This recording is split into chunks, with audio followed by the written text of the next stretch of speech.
Hello everyone, welcome back to a new lecture series CGPSC Tech for ACF presented by Bright Ventures Academy। आज का हमारा ये fourth lecture है और जैसा कि आप सभी को पता है कि हमने अपने पिछले लेक्चर में साइड फैक्टर्स को डिस्कस किया था। बट आज का जो हमारा लेक्चर है वो काफ़ी इंटरेस्टिंग होने वाला है। आज हम जिस टॉपिक पे बात करने वाले हैं, ये टॉपिक को मैंने चूज़ इसलिए किया क्योंकि अभी क्या हो रहा है कि आप लोगों का जो फॉरेस्ट्री का सिलेबस है वो हाल ही में ऐड ऑन किया गया है। मतलब इसी साल जो है एसीएफ का जो पेपर हो रहा है उसमें इस साल ही फॉरेस्ट्री पार्ट को ऐड ऑन किया गया है। तो अब जो क्वेश्चन मेकर्स होंगे, जो क्वेश्चंस फॉर्म करेंगे, उनको क्वेश्चंस को डालने से पहले कहाँ से वो क्वेश्चंस ढूंढेंगे? क्योंकि देखिए सिलेबस जो है वो तो यूपीएससी के आईएएफएस जो एग्जाम होता है उसका जो मेंस का जो ऑप्शनल पेपर होता है फॉरेस्ट्री, वहां से जो सिलेबस है वो बहुत निकाल कर यहाँ रख दिया गया है। ठीक, तो अब इनको जब एमसीक्यूज फॉर्म करना पड़ेगा, तब ये कहाँ से एमसीक्यू सॉल्व करेंगे, कहाँ से एमसीक्यूज फॉर्म करेंगे? ठीक, तो जनरली क्या होता है कि अगर इनको किसी भी पेपर, जैसे for example one day exam में जब एमसीक्यू की बात होती है, तो ये क्या करते हैं, मतलब अदर स्टेट्स में जो प्रीवियस ईयर पेपर्स हैं उनको उठाते हैं, उसमें जो क्वेश्चंस आए हुए हैं उसमें से कुछ क्वेश्चंस ले लेते हैं, उसमें थोड़ा बहुत रिफॉर्मेशन कर देते हैं और एज इट इज क्वेश्चन जो है वो आपके एग्जाम में आ जाता है। ठीक, तो इसी बात को ध्यान में रखते हुए मैंने बहुत सारे पेपर्स देखे, बहुत सारे स्टेट पीसीएस के जो एसीएफ का जो एग्ज़ाम होता है उसके पेपर्स की स्टडी की, डिटेल्ड एनालिसिस की। उसके बाद मैंने ये पाया कि जो इम्पोर्टेंट इवेंट्स हुए हैं फॉरेस्ट को लेकर, तो उस पर पहले हम डिस्कशन कर लेते हैं क्योंकि ये काफ़ी इम्पोर्टेंट पार्ट है और यहाँ से आपको डेफिनेटली क्वेश्चन देखने को ज़रूर मिलेगा। तो आप प्लीज़ वीडियो के एंड तक बने रहें और साथ ही साथ जब हम टॉपिक्स डिस्कस करते चले जाएंगे, तो उस टॉपिक्स के साथ मैं आपको इम्पोर्टेंट जो फैक्ट्स हुए, किस वजह से उस इवेंट को लॉन्च किया गया, तो मैं वो आपको फैक्ट्स जो हैं वो भी मैं साथ में डिस्कस करती चली जाऊंगी। तो आप पेन और पेपर लेकर बैठिएगा और सारे फैक्ट्स को जो है वो आप नोट डाउन करते रहिएगा। ठीक, और फिर बाकी स्टेट पीसीएस में वहाँ से किस टाइप के क्वेश्चन आपको पूछे गए हैं वो भी हम साथ ही साथ डिस्कस करते चले जाएंगे। ओके, तो चलिए आज के हम अपने इस लेक्चर की तरफ बढ़ते हैं और देखते हैं कि आज हम किस टॉपिक पर बात करने वाले हैं। तो आज हम बात करने वाले हैं, थोड़ा सा हिस्ट्री देखेंगे, फिर इम्पॉर्टेंट इवेंट्स देखेंगे। इम्पॉर्टेंट इवेंट्स हम कब तक देखेंगे? Before independence. बिफोर इंडिपेंडेंस जो भी इवेंट्स हुए थे हम उस पर चर्चा करेंगे। फिर साथ साथ जो इवेंट, वो इवेंट क्यों हुआ, किस वजह से हुआ, उस फैक्ट्स को भी हम डिस्कस करते चलेंगे क्योंकि वहाँ से भी आपको डेफिनेटली एमसीक्यूज जो हैं वो बन सकते हैं और फिर हम एमसीक्यूज भी डिस्कस करेंगे इसके साथ ही साथ। चलिए बढ़ते हैं आज के अपने हम इस वीडियो की तरफ। तो यहाँ पर आप देखिए बात स्टार्ट हो रही है कब से? 1790 से। क्या हुआ था कि अकबर के टाइम पे, मतलब अकबर के आने तक इंडिया में अप्रॉक्स 85 टू 86% जो था वो फॉरेस्ट था। ठीक, अब 1790 की जब हम बात करें तो यहाँ पर जब ब्रिटिश ज़माने की हम बात कर रहे हैं, तो इंडिया में फर्स्ट टाइम जो प्लांटेशन हुआ वो किसने की? टीपू सुल्तान ने की। कब? 1790 में। इन्होंने क्या किया, यूकैलिप्टस जो कि नीलगिरी का जो पौधा होता है, उन्होंने उसको ऑस्ट्रेलिया से मंगवाया। ठीक है, कहाँ से मंगवाया उन्होंने? ऑस्ट्रेलिया से मंगवाया और नंदी हिल्स, जो मैसूर का जो नंदी हिल्स है वहां पर उनकी प्लांटेशन कर दी गई। अब क्या होता है कि एग्जाम में जब आपको ये क्वेश्चन पूछता है कि इन टाइम ऑफ ब्रिटिश, यानी कि ब्रिटिश एरा में, who was the first who did plantation in India, और आपको तीन चार नाम ऑप्शन, अगर आपके चार ऑप्शन है तो तीन ऑप्शन तो उसमें आपको कुछ ब्रिटिशर्स के नाम दिखेंगे और एक होगा टिप्पू सुल्तान। तो आप लोग के मन में क्या आएगा कि ब्रिटिश जमाने की बात चल रही है तो जरूर किसी ब्रिटिशर ने ही किया होगा। तो आप अगड़म बगड़म तिगड़म जो भी आपके मन में आता है आप ऑप्शन सिलेक्ट करके आ जाते हैं। लेकिन Tipu Sultan was the first जिन्होंने क्या किया, यूकैलिप्टस की प्लांटेशन की। कहाँ की? Nilgiri. Eucalyptus means what? Nilgiri के पौधे लेकर आए ऑस्ट्रेलिया से और नंदी हिल्स मैसूर में उनकी प्लांटेशन की। कब करी? 1790 में करी। ठीक, अब क्या हुआ कि अब फॉरेस्ट को कंजर्व करने के लिए या फॉरेस्ट में क्या हो रहा था, ब्रिटिश हुकूमत के आधिपत्य को प्रमोट करने के लिए एज अ सीएफ के तौर पर, ठीक, एज अ सीएफ के तौर पर, यानी कि conservator of forest, forest conservator के फॉर्म पर किसको तैयार किया गया 1806 में, कैप्टन वॉटसन है, ठीक, कैप्टन वॉटसन को क्या किया गया 1806 में मद्रास रीजन में, ठीक, उनको वहां का क्या क्या घोषित किया गया, फर्स्ट कंजर्वेटर। अब यहाँ पर जो उनको फर्स्ट कंजर्वेटर के तौर पर उनको अपॉइंट किया गया, ये टेम्पररी पोस्ट पे थे। क्यों टेम्पररी पोस्ट पे थे? क्योंकि उस टाइम पे क्या हुआ कि ब्रिटिश हुकूमत कर रहे थे, ठीक, तो उनके मन में क्या आया कि फॉरेस्ट को कंजर्व करना है और ब्रिटिश हुकूमत के आधिपत्य को प्रमोट करने के लिए उन्होंने एज अ सीएफ के तौर पर, टेम्पररी तौर पर उन्होंने कैप्टन वॉटसन को जो है मद्रास रीजन में अपॉइंट कर लिया। ठीक, जैसा कि आपको पता है कि इस टाइम तक इंडिया में 3 प्रोविंस थी। ठीक, ये 3 जगह ब्रिटिश जो है इंडिया में रूल करते थे। एक था आपका बॉम्बे, दूसरा था आपका मद्रास और तीसरा था आपका Calcutta. That means what your Bengal region. ठीक, अब क्या हुआ फिर 1806 से 1842 में आते तक ये जो है ये काफी इंपॉर्टेंट इवेंट है। 1828 आपका उतना खास इवेंट नहीं है, तो इसको आप ऐसे ही देख लीजिएगा कि जो वेस्ट लैंड थे वो गवर्नमेंट प्रॉपर्टीज के अंदर डिक्लेयर कर दिए गए थे। ठीक, फिर क्या हुआ 1842 में कलेक्टर थे कनौली, कनौली उनका नाम था। कहाँ के कलेक्टर थे वो? मालाबार रीजन के कलेक्टर थे। दोनों ने क्या करी उस टाइम पे, टीक प्लांटेशन करी। क्यों की टीक प्लांटेशन? क्योंकि उस टाइम पे टीक का थोड़ा इशू चल रहा था।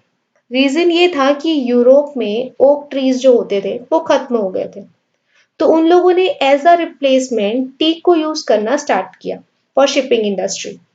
ठीक, अब टीक की डिमांड क्या थी? हाई थी, लेकिन सप्लाई जो था वो बहुत कम था। तो ये सप्लाई कहाँ से कर रहे थे? सप्लाई के लिए अभी जो म्यांमार है उसमें ऑस्पर्ट रीजन है, उस पर कब्जा कर रखा था। फिर क्या हुआ कि दूसरा जो इंडिया के फॉरेस्ट में जो बड़े बड़े टीक के पेड़ लगे हुए थे, जो नेचुरली डेवलप हुए थे कई सालों से, उन्हें काटने में लगे हुए थे। लेकिन अब क्या किया है, अब उन्होंने क्या सोचा कि प्लांटेशन को हमें क्या करना चाहिए, एक्सटेंशन करना चाहिए। तो उन्होंने सोचा कि क्यों ना हम अपने ही कंट्री में टीक की प्लांटेशन स्टार्ट कर दें। ठीक, तो उस टाइम पे क्या हुआ, सबसे पहला नीलाम्बूर जो कि केरल में है, वहां पर टीक प्लांटेशन करी गई। और ये इस टॉपिक को हमने अपने पिछले लेक्चर्स में भी डिस्कस किया हुआ है कि फर्स्ट टी प्लांटेशन इंडिया में कब हुई, तो वो था 1842 में नीलाम्बूर में। ठीक, तो एज अ ट्रायल कोनोली ने नीलाम्बूर एरिया में टी की प्लांटेशन स्टार्ट की।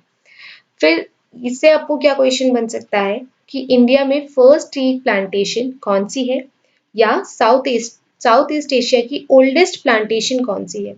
ठीक, और एक बात याद रखिएगा कि रिसेंटली इसको नीलाम्बूर टी प्लांटेशन जो कि केरल में है, इसे अभी हाल ही में जीआई टैग मिला है। तो इससे आपको डेफिनेटली क्वेश्चन आ सकता है, क्योंकि ये करंट अफेयर से भी है, रिलेटेड है, तो हो सकता है कि फॉरेस्ट्री में इससे आपका एक क्वेश्चन जो है वो डेफिनेटली बन जाए। ठीक, तो हाल ही में इसको जीआई टैग भी दिया गया है। ठीक, ये याद रखें। फिर क्या हुआ कि इस टी प्लांटेशन के सक्सेस के बाद क्या हुआ, एफॉरेस्टेशन वर्क स्टार्ट हो गया। ठीक, मैंने आपको कल के लेक्चर में बताया था कि एफॉरेस्टेशन और रिफॉरेस्टेशन के बीच में क्या डिफरेंस होता है। ठीक, तो अब एफॉरेस्टेशन वर्क स्टार्ट हुआ। ठीक, तो अच्छा, फिर आपका एक क्वेश्चन ये भी आ सकता है कि इंडिया में एफॉरेस्टेशन वर्क कब स्टार्ट हुआ। ठीक, तो जब एफॉरेस्टेशन का वर्क स्टार्ट हो गया, तब फिर कैंपबेल ने ऑस्ट्रेलिया से यूकैलिप्टस मंगवाकर उसकी प्लांटेशन स्टार्ट कर दी। ठीक, कहाँ पर? वेलिंगटन, मद्रास में वेलिंगटन नाम की जगह थी। तो उन्होंने क्या किया, यूकैलिप्टस जो है उन्होंने फिर ऑस्ट्रेलिया से मंगवाए और फिर वेलिंगटन मद्रास में उनकी प्लांटेशन शुरू कर दी। कब? 1843 में। कब करी उन्होंने? 1843 में। ठीक, किसने करी? कैम्पबेल, घंटी घंटी ने। ठीक, 1843 में। पहला कब हुआ था यूकैलिप्टस का प्लांटेशन? 1790 में, जिसको टीपू सुल्तान ने किया। फिर 1842 में जब नीलाम्बूर टिक प्लांटेशन हुआ, तो उसके बाद उन्होंने सोचा कि अब जब एफॉरेस्टेशन का वर्क स्टार्ट हो गया है, तो फिर उन्होंने भी क्या किया, ऑस्ट्रेलिया से यूकैलिप्टस मंगवाए और उसकी प्लांटेशन स्टार्ट कर दी वेलिंगटन मद्रास में। लेकिन फर्स्ट प्लांटेशन किसने करी? टीपू सुल्तान ने। ठीक, फिर बाद में क्या हुआ, मद्रास और बॉम्बे प्रेसिडेंसी थी, वो आ गई थी बंगाल प्रेसिडेंसी के अंदर। ठीक, तो उस टाइम पे पूरा का पूरा जो कंपनी रूल था उसका सेंटर था वेस्ट बंगाल, मीन्स कलकत्ता। तो यहाँ पर इंडिया का सबसे पहला जू खोला गया। ठीक, कंपनी के जाने के बाद वहां पर क्राउन रूल आ गया। क्राउन रूल में भी जो उनका पॉलिटिकल और इकोनॉमिकल सेंटर था वो कौन सा था, कौन था आपका, कलकत्ता ही रहा। कलकत्ता सेंटर था। ये याद रखने के लिए आपको ये याद रखना है कि कलकत्ता जो था वो सेंटर था। ये याद रखने के लिए इसलिए बोल रही हूँ कि बाद में जो भी इंस्टीट्यूशन बने वो कलकत्ता में ही एस्टैब्लिश हुए। ठीक, तो फर्स्ट जू कब बना, 1854 में, मतलब अभी 1857 जो रिवॉल्ट है वो नहीं हुआ है। ठीक, 1854 में इंडिया का फर्स्ट जू स्टैब्लिश किया गया, कहाँ पर, कलकत्ता जू, वेस्ट बंगाल। ठीक, चलिए फिर क्या हुआ, अब 1856, ठीक, अपने लिए क्या है, बहुत ही इंपॉर्टेंट ईयर है ये। 1856 जो है अपने लिए बहुत ही इंपॉर्टेंट है। ये कब का जमाना है, लॉर्ड डलहौजी का जमाना है। ठीक, जो 1857 का रिवोल्ट था उसके एक साल पहले, ठीक एक साल पहले ना, 1857 रिवोल्ट के ठीक एक साल पहले इंडिया में बहुत कुछ हो रहा होता है। जो भी अनस्टेबल थिंग्स हो रहे थे उसका रिजल्ट हमारे फॉरेस्ट में भी पड़ रहा था। क्यों, क्योंकि अब पूरा रूल ब्रिटिशर्स का था। तो जो लोकल रूलर थे उनका दिमाग जब खराब होता था तो उन्होंने क्या किया, जंगल में जो अच्छा पेड़ दिखा उसको काट कर ले गए। ठीक, इस वजह से ब्रिटिशर्स को लॉस हो रहा था और इस लॉस से उभरने के लिए वहां पर first regular and permanent conservator of forest यानी कि सीएफ को अपॉइंट किया गया। ठीक, वो कौन थे, हमारे क्लेगहॉर्न। कौन थे वो, क्लेगहॉर्न। इसको आप ऐसे याद रखिए, सिंघों वाला। हॉर्न का मतलब क्या होता है, सिंह ना, सिंगों वाला। तो आप ऐसे याद रख सकते हैं कि सिंगों वाला है। ठीक, तो पेड़ों के आगे सिंग लगा दिए, जो भी पेड़ काटने के लिए आएगा तो वो उसको सिंग से मारकर भगा देंगे। ठीक, तो इस तरीके से आप इसको याद रख सकते हैं कि Cleghorn was the first appointed as first regular conservator of forest. इसके पहले जो वॉटसन थे वो क्या थे, आपके टेम्पररी थे। ठीक, फिर क्या हुआ, इस टाइम पे एक और इम्पोर्टेंट बात हुई। क्या हुआ, जो डेट्रिच ब्रांडिस थे हमारे, देखिए ये डेट्रिच ब्रांडिस जो थे वो इंडियन फॉरेस्ट्री जो डिपार्टमेंट है, इंडियन फॉरेस्ट्री जो सिस्टम है, उनको इसका फादर माना जाएगा आगे। अभी मैं आपको इनके बारे में थोड़ी सी एक इंट्रोडक्शन पार्ट दे रही हूँ। इनको आगे जाके इंडियन फॉरेस्ट्री का फादर माना जाएगा। ये काफी इंपॉर्टेंट पॉइंट है, आगे भी हम देखेंगे। लेकिन क्यों माना जाएगा, उसकी शुरुआत यहाँ से हुई। कहाँ से, 1856 से हुई। कैसे हुई, कि इन्होंने क्या किया कि इनको सबसे पहले पोस्ट कहाँ किया गया, एज अ सुपरिंटेंडेंट, कहाँ का, बर्मा में। इनको क्या किया गया, पोस्ट किया गया। ठीक, क्योंकि इस टाइम में ब्रिटिशर्स हैं वो बर्मा में क्या कर रहे थे, नेचुरल रिसोर्सेज को लूट रहे थे, उनकी प्लंडरिंग कर रहे थे। ठीक, तो उसका एक सिटी है पेगू, उसका एक सिटी है पेगू, वहां पर उन्होंने इसको इनको सुपरिंटेंडेंट बना दिया। ठीक, अब क्या हुआ, जब से वो सुपरिंटेंडेंट बन गए तो इसका मतलब क्या हुआ कि वहां का जो मीन्स जो फॉरेस्ट एरिया था, मतलब जब ब्रांडिस इंडिया आएंगे तो उनको फॉरेस्ट सिस्टम चलाने के लिए एक्सपीरियंसेस की जरूरत पड़ेगी। वो कहाँ के एक्सपीरियंस्ड होंगे, बर्मा के। एक एक्सपीरियंस जो है इनका मैं शेयर कर रही हूँ, जो आगे जाकर हम पढ़ेंगे। ठीक, क्या हो रहा था कि वहां पर जब वो बर्मा में एज अ सुपरिंटेंडेंट अपॉइंटेड थे तो क्या हुआ, उनका जो क्या बोलते हैं, जब वो बर्मा में थे तो ये जो फॉरेस्ट को काट रहे थे और उस फॉरेस्ट पे जो डिपेंडेंट ट्राइब्स थे, ठीक, जब ये सुपरिंटेंडेंट थे बर्मा में तो ये लगातार फॉरेस्ट की कटाई कर रहे थे। तो वहां के जो ट्राइबल पीपल थे जो कि कंप्लीटली फॉरेस्ट पे डिपेंडेंट थे, तो वो बहुत ही परेशान होने लगे। ठीक, इतने ज्यादा परेशान होने लगे कि ये जो मुद्दा है वो काफी बड़ा हो गया। अब ये सीधा चला गया इनके हेड के पास कि ये क्या कर रहे हैं, लगातार पेड़ों की कटाई कर रहे हैं जिनसे जो ट्राइबल पीपल्स हैं वो अफेक्ट हो रहे हैं। तब फिर इन्होंने क्या किया कि ये सीधे गए और इन्होंने ही सजेस्ट किया कि वहां पर जो हिली रीजियंस हैं वहां पर हम प्लांटेशन करते हैं और इनकी जो देखभाल का काम है वो भी ट्राइबल पीपल को ही दे देते हैं। तो क्या होगा कि उनको एक तरीके से काम भी मिल जाएगा और वो अपनी लाइवलीहुड भी जो है वो अच्छे से चला पाएंगे। ठीक। और जो फॉरेस्ट्री है वो भी हो जाएगी, मतलब मैंने जो पेड़ काटा था तो अब वो क्या कर रहे हैं, एक तरीके से अपने आप अपनी जो गलतियां उन्होंने की उसको सुधार रहे थे। ठीक।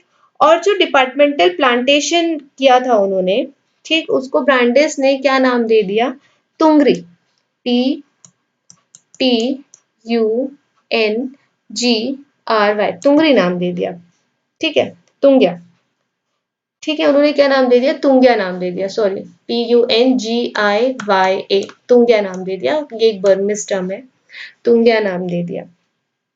तो अब क्या हुआ कि ये जो तुंग्या सिस्टम है, अब वो अच्छे खासे क्या हो गए, एक्सपीरियंस हो गए कि किस तरीके से पेड़ों की कटाई करनी है और ट्राइबल पीपल को इससे अफेक्ट भी ना पड़े, तो उन्होंने हिली रीजियंस में प्लांटेशन करना स्टार्ट कर दिया और ट्राइबल पीपल्स को वहां काम भी दे दिए।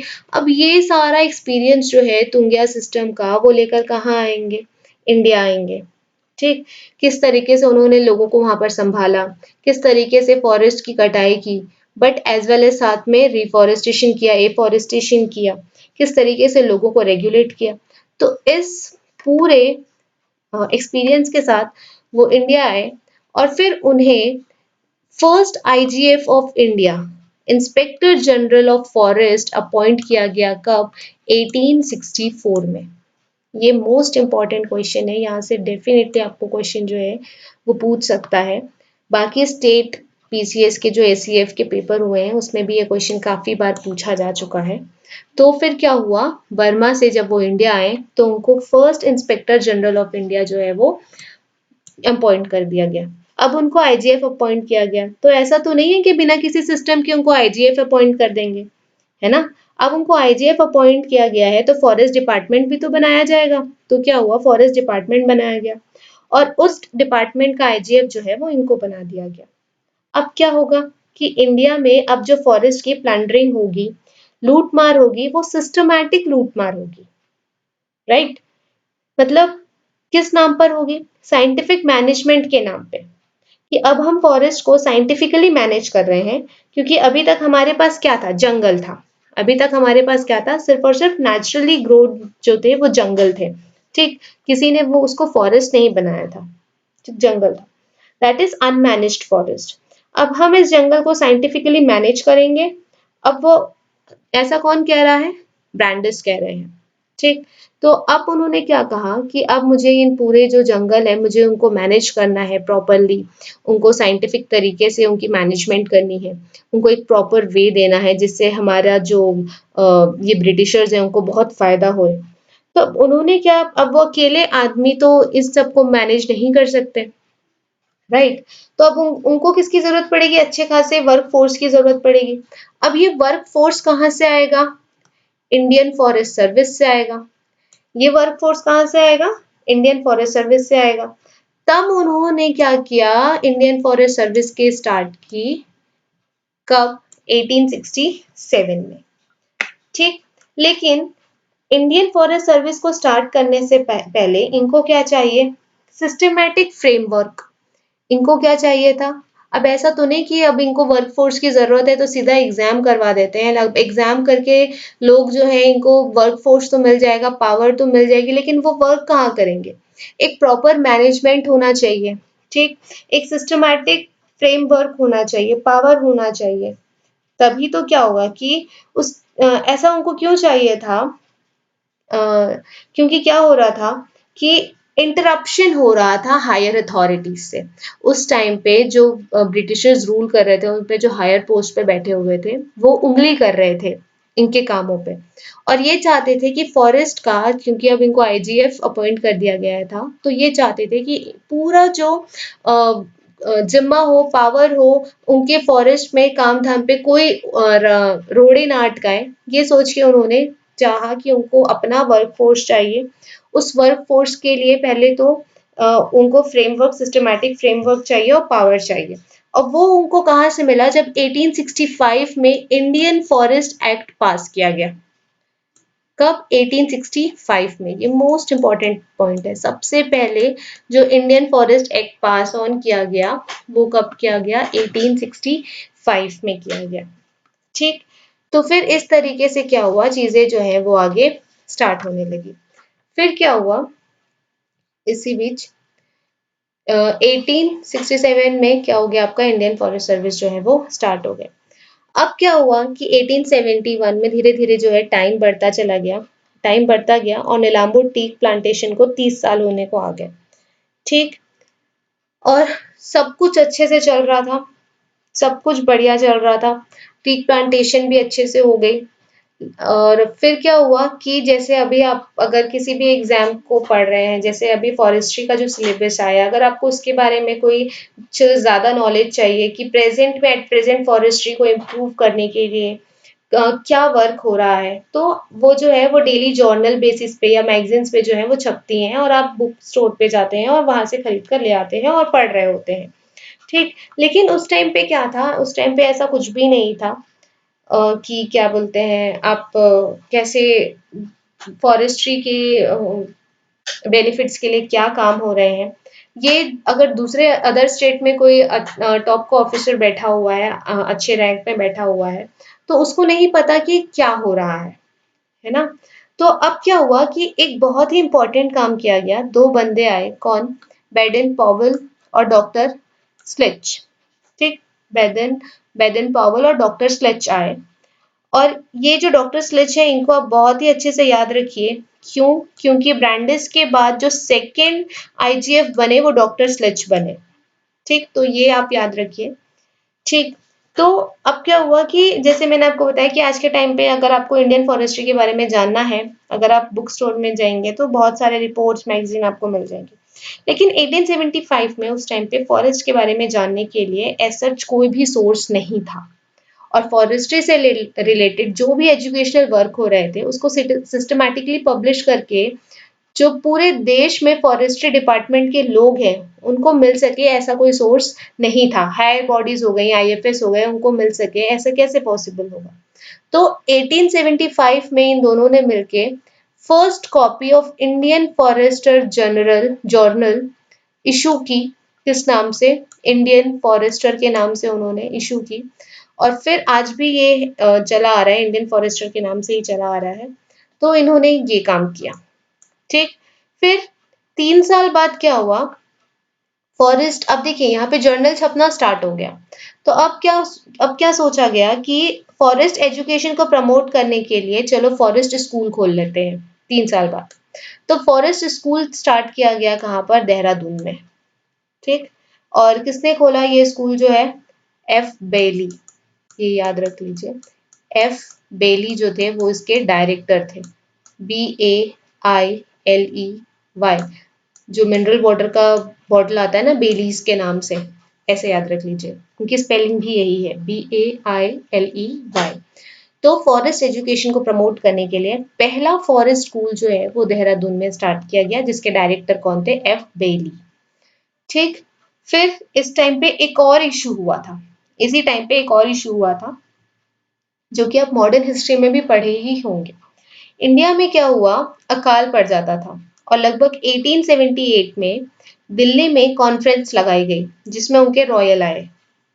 ठीक, अब जो देशी राजा लोग थे, जो देशी राजा लोग थे, उनके इश्यूज थे कि राजाओं को एक टाइप, मतलब क्या हो गया कि उस टाइम पे जब दिल्ली में जब मीटिंग बिठाई गई, कॉन्फ्रेंस बिठाई गई, तो वहां पर ब्रिटिशर्स के साथ साथ जो रॉयल्स थे, राजा लोग थे, उनको भी इनवाइट किया गया, दिल्ली दरबार लगाया गया। तो उस टाइम पे क्या हुआ कि राजा लोगों का एक अलग ही टाइप का इशू चल रहा होता था। ठीक है, उनके बहुत सारे इशू थे। तो एक टाइप से उनको उनकी हैसियत दिखाने के लिए या उनकी औकात दिखाने के लिए ब्रिटिश ने क्या किया? एलिफेंट प्रिजर्वेशन एक्ट पास किया। यहाँ पर उनका मकसद जो है वो एलिफेंट को बचाना नहीं था, क्योंकि देखिए एलिफेंट अगर जंगल में है तो वो तो किसी को कुछ नुकसान नहीं पहुंचा रहे, ना ही उनका कुछ नुकसान हो रहा है। तो यहाँ पर प्रिजर्वेशन जैसा कोई एक्ट नहीं था। वो बस ये चाहते थे कि जो राजा लोग जो रॉयल सवारी करते हैं एलिफेंट पे बैठ के, उनके लिए जो एलिफेंट्स हैं वो वापस जो है वो ब्रिटिशर्स को दे दी जाए। तो सिर्फ राजा से बदला लेने के लिए उन लोगों ने ये एक्ट पास ऑन किया 1879 में। चलिए अब थोड़ा लेक्चर को इंटरेस्टिंग बनाने के लिए एमसीक्यूज देख लेते हैं। अगर जैसे देखिए ये आपको क्वेश्चन आया हुआ है एमपीपी एमपीपीएससी में, आपको ये क्वेश्चन पूछा गया था 2000 एसीएफ के पेपर में 2011 में ये क्वेश्चन जो है आपका पूछा गया था। First inspector general of forest of India, तो आपको अभी हमने डील किया, that is what Brandeis, district Brandeis. ठीक, फिर ये जो आपका क्वेश्चन है ये ओडिशा एसीएफ में 2011 में पूछा गया है ये वाला क्वेश्चन। देखिए, India has the distinction of having the best managed and productive forest among the developing nations. Some of the plantations on timber yielding species are the oldest in Asia. Name the correct species from following being the oldest in Asia. ये इतना लंबा चौड़ा statement आप लोगों को दे दिया गया है सिर्फ और सिर्फ गुमराह करने के लिए, सिर्फ और सिर्फ गुमराह करने के लिए। जो इसका मेन मुद्दा है ये पूछना ये चाह रहा है कि सबसे ओल्डेस्ट प्लांटेशन कौन सी है एशिया की, तो हमें पता है tea plantation in Kerala, Nilambur में जो किया गया था।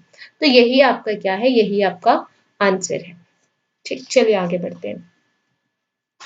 अब क्या हुआ 1883 में ये BNHS, Bombay natural history society, ये जो इसका एब्रिविएशन है ये आपको याद होना चाहिए क्योंकि डायरेक्टली क्वेश्चन में BNHS लिखकर आ जाता है। ठीक, तो BNHS Bombay natural history society जो है उसको स्टार्ट किया गया। काफी बहुत ही बड़ा काम था ये, पूरे वर्ल्ड में फेमस हुआ ये जो बॉम्बे नेचुरल हिस्ट्री है। बहुत ही बड़े बड़े इन लोगों ने रिपोर्ट सबमिट किए, काफी कुछ किया, तो इस वजह से ये अभी सुर्खियों में बना रहा और काफी इसका नाम हुआ। ठीक, फिर इसी साल एक और अहम एक्ट हुआ, अहम इवेंट हुआ, वो था ब्रांडिस जो है वो रिटायर हुए अपने सर्विस से और फिर जो डॉक्टर स्लेच थे वो सेकंड इंस्पेक्टर जनरल बने। ठीक, फिर अब आते हैं 1884 में। अब 1884 में क्या हुआ, जो फॉरेस्ट स्कूल बनाया गया था देहरादून में उसका रेनोवेशन किया गया, उसका इंफ्रास्ट्रक्चर जो है उसको थोड़ा और एक्सपैंड किया गया। ठीक, और उसका नाम चेंज करके फॉरेस्ट स्कूल से अब उसका नाम क्या कर दिया गया, इंपीरियल फॉरेस्ट स्कूल कर दिया गया। क्यों? क्योंकि उस टाइम पे जो फॉरेस्ट स्कूल था वो जनरली फॉरेस्ट डिपार्टमेंट के अंदर आता था। ठीक, फिर बाद में जो इंपीरियल गवर्नमेंट आई तो उनको लगा कि इंडिया में फॉरेस्ट एजुकेशन को और प्रमोट करना चाहिए, तो इस वजह से जो ये चेंजेस हैं वो चेंजेस किए गए। ठीक, फिर अब क्या हुआ 1885 के दौर की जब बात आती है तो 1885 यानी कि जब 1867 में जब आईएफएस स्टार्ट हुआ था, 1867 में जब इंडियन फॉरेस्ट सर्विसेज का एग्जाम स्टार्ट हुआ था, तो जो ऑफिसर सिलेक्ट होते थे तो उनको ऐसे नॉर्मल बेसिक नॉलेज देकर थोड़ी बहुत ट्रेनिंग दे देते थे और फॉरेस्ट स्कूल में थोड़ी बहुत उनकी ट्रेनिंग हो जाती थी और फिर वो डायरेक्ट अपने पोस्ट को ज्वाइन कर लेते थे। लेकिन 1885 में क्या हुआ कि जो ब्रिटिशर्स आए, नया रूल आया, इंपीरियल रूल आया, तो उन्होंने कहा कि नहीं, ये फॉरेस्ट के ऑफिसर्स हैं तो इनकी ट्रेनिंग भी जो है वो अच्छे से होनी चाहिए। तो उन्होंने जो फॉरेस्ट ऑफिसर्स हैं उनको ट्रेनिंग के लिए कहा 1885 में कूपर्स हिल जो है इंग्लैंड में, वहां पर एक स्कूल बनाया और फिर उनको ट्रेनिंग के लिए वहां भेजने लगे और फिर वहां पर उनकी क्या हुई, प्रॉपर ट्रेनिंग जो है वो स्टार्ट हुई। अब 1885 से ठीक 10 साल पहले की बात हम वापस जाते हैं और बताते हैं आपको कि 1875 में, जैसा मैंने आपको भी बताया था, कि साउथ इंडिया में बहुत ही भीषण अकाल पड़ा था, लोग भूखे मरने लगे थे और शायद साउथ इंडिया में 19th सेंचुरी में करीब 3 से 4 बार अकाल पड़ा था, लाखों लोग मरने लगे थे। तो ये जो ब्रिटिश गवर्नमेंट है उनको ये समझ ही नहीं आ रहा था कि ऐसे क्यों हो रहा है, क्या एग्रीकल्चर, इंडिया के एग्रीकल्चरल सिस्टम में क्या प्रॉब्लम है वो समझ ही नहीं पा रहे थे। तो फिर उन्होंने क्या किया कि इस समस्या जो उनके सामने आ रही थी उसको समझने के लिए 1890 में डॉक्टर वोल्कर को बुलाया गया। देखिए ये ट्रिपल स्टार लगा हुआ है, it means what, it is very very important. ठीक, डॉक्टर वोल्कर को बुलाया गया, कहाँ से, जर्मनी से उनको बुलाया गया और फिर उनको बोला गया कि इस एग्रीकल्चरल प्रॉब्लम से आप डील कीजिए, हमसे नहीं हो पा रहा है कि यहाँ पर क्या प्रॉब्लम्स आ रहे हैं, हम नहीं समझ पा रहे हैं। फिर डॉक्टर वोल्कर जो थे उन्होंने लगभग 3-4 साल तक अपनी स्टडी की और फिर 1883 में उन्होंने अपना रिपोर्ट दिया, सॉरी 1893 में उन्होंने अपना रिपोर्ट दिया और फिर वो चले गए। अब सवाल ये उठता है कि उन्होंने अपनी रिपोर्ट में क्या कहा? तो उन्होंने अपनी रिपोर्ट में ये कहा कि ये जो इंडियन फॉरेस्ट्री है और जो उनका एग्रीकल्चरल सिस्टम है, ये दोनों एक दूसरे से क्या है, लिंक्ड अप है। ठीक। अब लेकिन डॉक्टर वोल्कर को तो एग्रीकल्चरल सिस्टम से डील करने के लिए अपॉइंट किया गया था। तो जब वो एग्रीकल्चरल प्रॉब्लम्स की स्टडी कर रहे थे तो उन्हें ये पता चला कि इंडिया का जो एग्रीकल्चरल सिस्टम है और जो फॉरेस्ट्री सिस्टम है वो दोनों एक दूसरे से क्या है, लिंक्ड है। तो उन्होंने ये कंक्लूजन निकाला कि जो इश्यू आ रही है वो उनके एग्रीकल्चर सिस्टम से नहीं है, प्रॉब्लम लिंक्ड है फॉरेस्ट के, प्रॉब्लम कहाँ से लिंक्ड अप है, फॉरेस्ट इश्यूज है। ठीक है, फॉरेस्ट की वजह से जो ये अकाल का प्रॉब्लम आ रहा है। देखिए क्यों, क्योंकि जो इरिगेशन करने के लिए जो पानी आ रहा था खेतों में वो कहाँ से आ रहा था, रिवर से। रिवर कहाँ पर बहते थे, फॉरेस्ट से। इसका मतलब क्या हुआ कि पानी कहाँ से आ रहा था, फॉरेस्ट आ रहा था। इस पूरे इकोसिस्टम को जो बैलेंस कर रहा था वो कौन कर रहा था, फॉरेस्ट कर रहा था। ठीक। और अब ये जो ब्रिटिशर्स हैं वो क्या कर रहे थे, वो उन्होंने तो पूरे फॉरेस्ट के बैंड बजा दिया था, मतलब लगातार कटाई करे जा रहे थे, है ना। तो अब डेफिनेटली सी बात है कि जब आप फॉरेस्ट को इतना हार्म कर रहे हैं तो एग्रीकल्चर तो इफेक्ट पड़ेगा ही। तो ये कंक्लूजन उन्होंने निकाला अपने रिपोर्ट में, उन्होंने यही बात कही और 1893 में वो चले गए। फिर उनकी रिपोर्ट की एनालिसिस करके उनके according to his report India में first time forest Indian policy, ठीक, फर्स्ट इंडियन फॉरेस्ट पॉलिसी जो है वो पास की गई। यहाँ पर भी आप देखिए ये ट्रिपल स्टार है, ये भी मोस्ट इंपॉर्टेंट पार्ट है। ठीक। फिर अब उनकी इंडियन फॉरेस्ट पॉलिसी के बाद 1898 में सबसे पहला वेदांतंगल फर्स्ट वाइल्ड लाइफ सेंचुरी जो है वो इंडिया में बनाया गया, वेदांतंगल। ठीक। तो ये भी मोस्ट इंपॉर्टेंट पार्ट है, इससे भी आपको क्वेश्चन जो है वो पूछा जा सकता है। ठीक। अब क्या हुआ, फिर जब 20th सेंचुरी की स्टार्टिंग हुई, ठीक, तो वर्ल्ड लेवल पर एक बहुत ही बड़ा एक्ट हुआ और बहुत ही इंपॉर्टेंट क्या हुआ, वर्ल्ड फॉरेस्ट्री कांग्रेस का सेटअप हुआ। कब, 1905 में। ठीक। अब ये WFC का सेटअप क्यों हुआ, इसका फंक्शन क्या था, इसका रोल क्या है, ये हम अपने आगे लेक्चर में डिस्कस करेंगे। ठीक।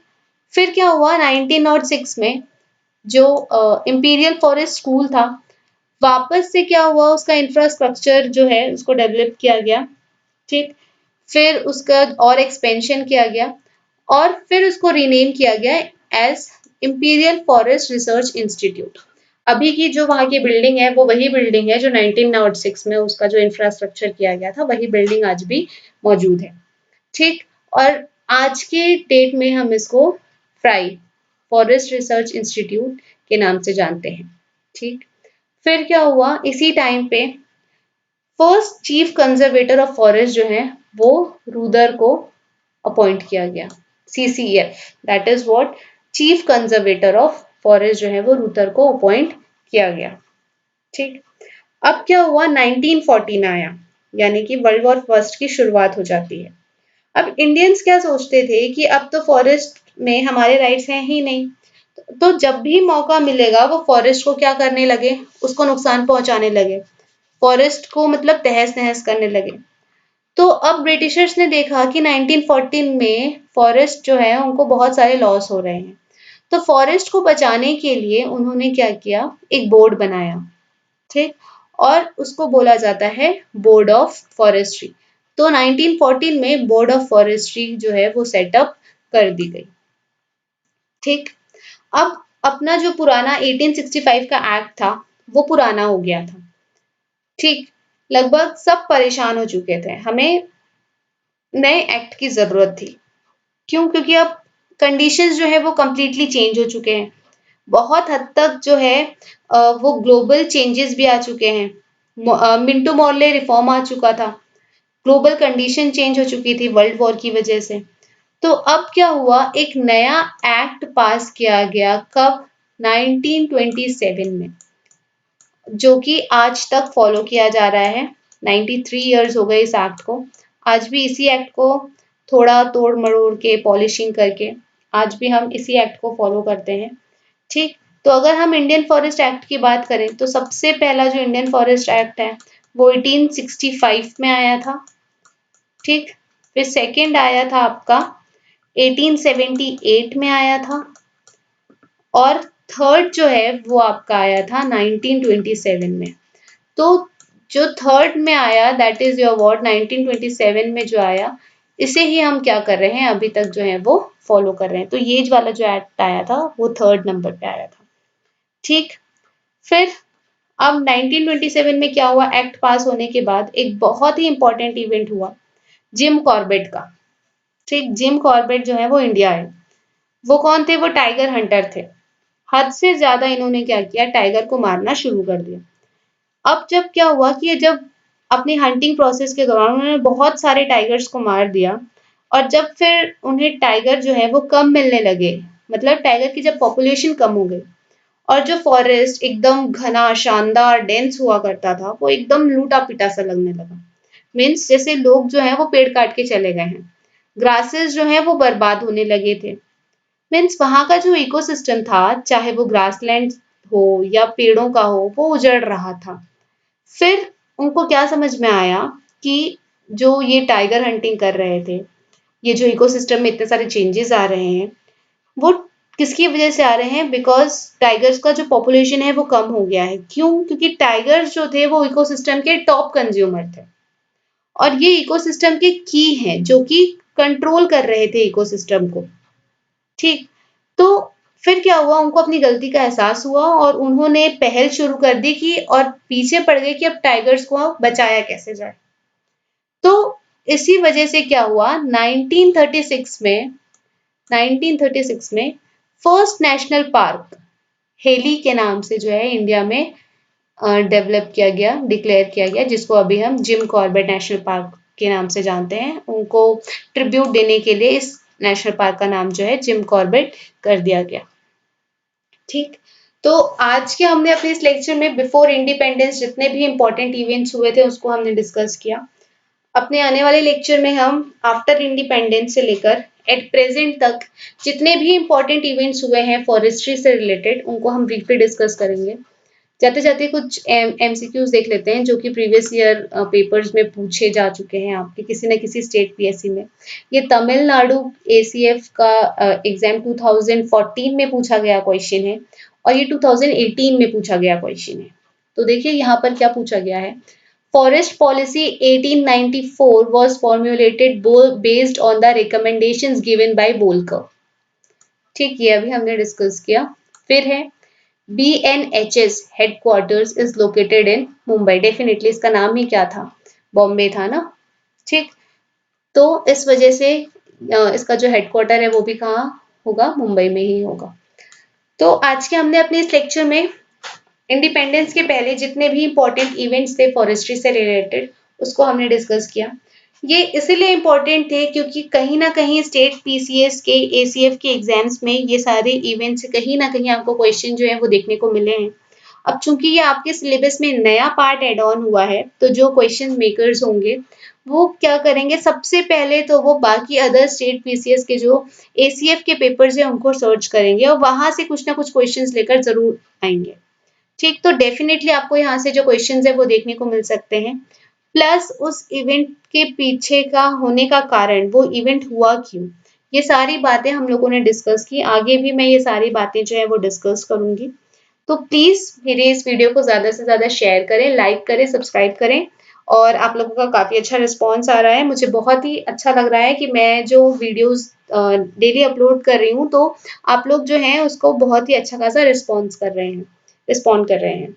Okay dear viewers, thanks for watching, take care और रिविजन करते रहिए, डेली बेसिस पे रिविजन जो है वो आप करते रहिए। मैं कोशिश करूंगी कि मैं डेली बेसिस पे जो है वीडियो जो है वो अपलोड करूँ। Okay dear viewers, thanks for watching.